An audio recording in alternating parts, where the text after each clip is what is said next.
Hi, I'm Daniel Gold, and welcome to the Gold Standard Leadership Lab. By day, I'm a partner at a leading advisory firm where I draw upon my background as an attorney to help my clients succeed. This podcast, though, is my personal project, completely separate and apart from my day job, but reflects the same passion that I exhibit everywhere for teaching, mentoring, and helping others succeed through simple, impactful lessons. It is my hope that you'll walk away with practical takeaways to help you on your leadership journey. Thanks for being a part of this community and for joining me in the Leadership Lab. Let's get started. There is a philosophy floating around leadership circles that suggests we should strive to eliminate our mistakes. That if we just work hard enough, we just prepare thoroughly enough, and just execute precisely enough, we can become impenetrable, flawless, bulletproof. Please allow me to be the first to disavow this notion and tell you that this is a farce. The very best we can hope for as leaders is to build systems and frameworks that allow us to survive the inevitable impacts without losing control entirely. The worst philosophy is believing that zero mistakes is a goal worth chasing, because when something goes wrong, and I am sure that you will agree with me that it will at some point, you are left picking up the pieces of your own emotional wreckage, scraping shame off the floor while everyone around you watches. To be clear, this isn't going to be a feel-good conversation about vulnerability, but I do want to share with you that it is okay to accept this fundamental truth. Leaders are human beings operating under intense pressure, carrying enormous responsibilities, and experiencing the full weight of their feelings, whether they acknowledge them or not. The question isn't whether you'll hit a guardrail in your role, but rather what happens to you when you do.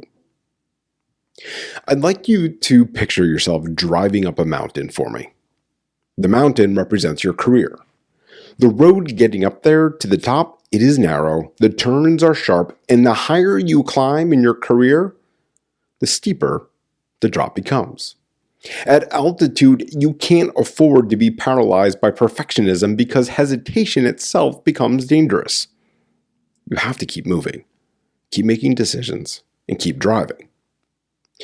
As we all know, guardrails exist on mountains for a reason. They don't prevent you from hitting them, they prevent you from going over the cliff when you do. And the same principle applies to leadership. Having systems and frameworks in place doesn't mean that you won't take a hit. It means that when you do, it won't destroy you. With a growth mindset, you embrace the scratches and the dings as opportunities to learn, not to accelerate into the next hairpin turn. When it is executed correctly, those guardrails ultimately become what supports you gracefully instead of letting you tumble into the ravine. And I want to make sure that I'm also emphasizing a very important point here as well. Those guardrails aren't just protecting you. They are protecting everyone in the car with you, your team. Brené Brown, a research professor who has spent over 2 decades studying shame, vulnerability, and resilience, defines shame as the intensely painful feeling or experience of believing that we are flawed and therefore not worthy of love and belonging. This isn't garden variety disappointment or frustration. Neuroscience research confirms that the brain processes social rejection and shame the same way it processes physical pain. Let's say that you have the unfortunate experience of having a senior leader publicly diminish you, or a client fires you, or a project you led fell apart. Here's what's interesting.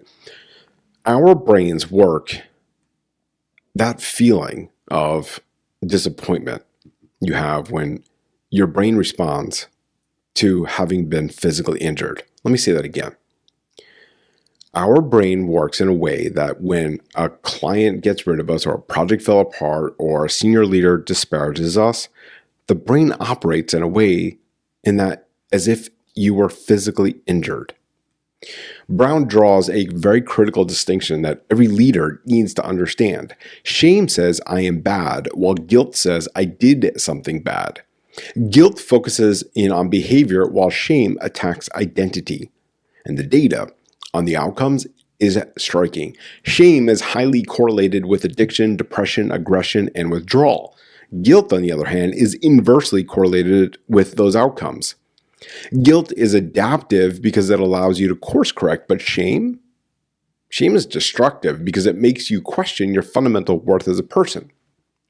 This maps directly to the guardrail metaphor I just brought up. So guilt says, I took that turn too fast. Shame says, I'm a terrible driver who doesn't belong on this road.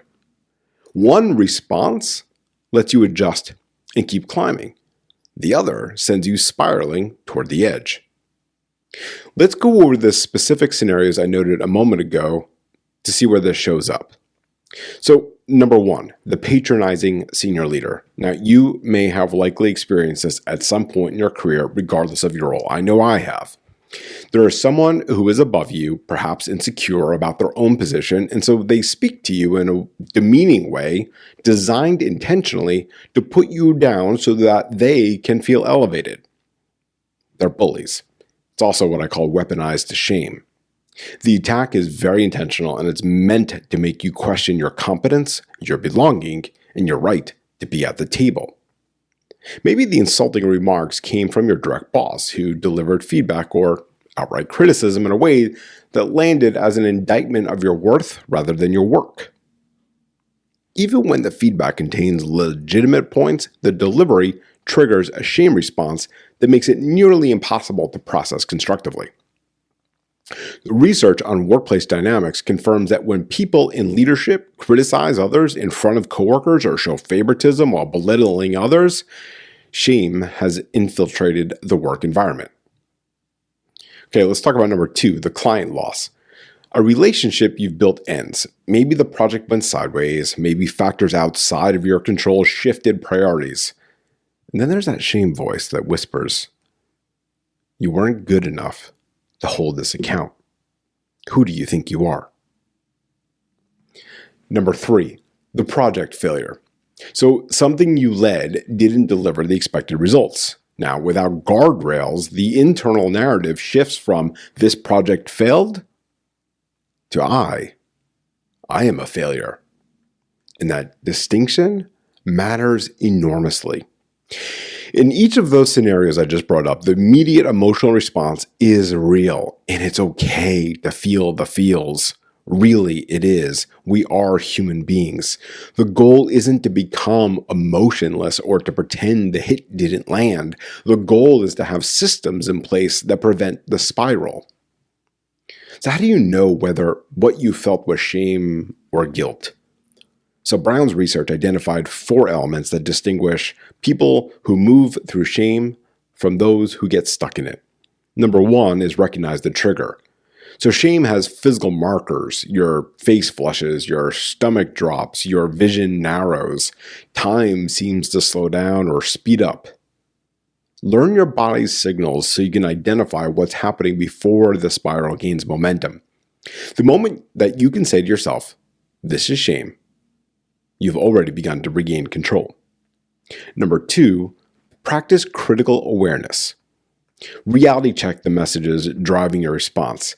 Is this assessment of your worth accurate? Is the expectation you failed to meet even realistic or attainable?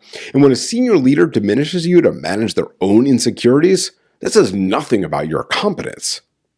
Critical awareness means separating the emotional hit from the objective facts. Number 3, reach out. Look, shame thrives on secrecy, silence, and isolation. Brown's research is unambiguous on this point. Shame cannot survive without being spoken aloud and met with empathy.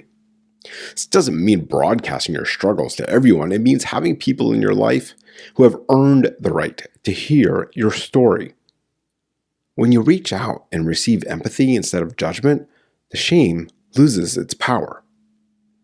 Finally, number 4, speak it. Name what you're experiencing. I am feeling shame about this. The act of articulating it, of wrapping words around the experiences, diminishes its hold. Shame derives its power from being unspeakable. When you speak it, you break that power. These 4 elements are the guardrails. They don't prevent the scratch because you're going to get dinged when you hit those guardrails. But understanding these elements prevent the spin out. The reason why this matters so much is because when a leader spirals in shame, the damage extends far beyond the individual. Your team is watching how you handle setbacks. Your bosses are evaluating your resilience. Your clients are deciding whether you're steady enough to trust with their problems. Everyone has someone to report to. Even a CEO answers to a board, to shareholders, to customers. The way you respond to being knocked down sends a signal to everyone around you about who you are and what kind of environment you're creating. Shame in the workplace breeds fear. It limits interaction, stifles ideas, and causes people to withdraw rather than engage. When you model shame resilience, give everyone around you permission to do the same. When you spin out, you create an environment where others feel they must hide their struggles too. Ultimately, those guardrails keep you on the road and your entire team safe. So here are 3 things you could do today. Number 1, build your recognition system. Spend 10 minutes writing down your physical shame signals. Where do you feel it in your body? What thoughts accompany it? What situations tend to trigger it? You can't manage what you can't identify. Number 2, identify your reach out people. Who in your life has earned the right to hear your struggles? This isn't about finding someone to fix your problems or tell you everything is just going to be okay. It's about having people who can sit with you in the discomfort and respond with empathy. If you don't have these people, finding them becomes a priority. And lastly, practice the language. The next time you feel shame, say it out loud, even if only to yourself initially. I'm feeling shame about this presentation. That comment triggered shame for me. The words feel awkward at first, but use them anyway. The discomfort of naming it is far less destructive than the spiral of avoiding it.